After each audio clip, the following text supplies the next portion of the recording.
Mapapahaba ang bakasyon ni dating PDEA agent Jonathan Morales sa Senado. Iti matapos kumpirmahin ni General Roberto Angcan ng Senate Office of the Sergeant at Arms na mananatili ito sa kanilang detention facility dahil wala naman silang natanggap na kautusan upang ito ay palayain.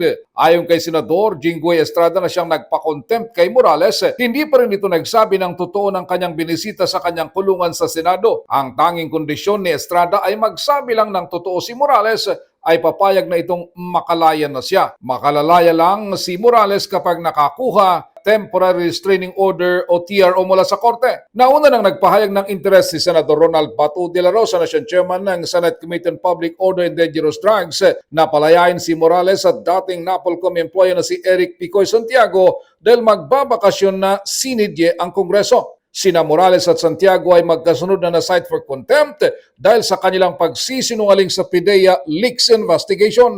Si Morales ang nag-uugnay kay Pangulong Bongbong Marcos sa illegal drugs at ng aktres na si Maricel Soriano. Samantalang si Santiago ay pumapapel na tao ng Malacanang at gusto nang patigilin si Morales sa pagtestigo sa PDEA leaks hearing kung hindi siya ay ipapapatay.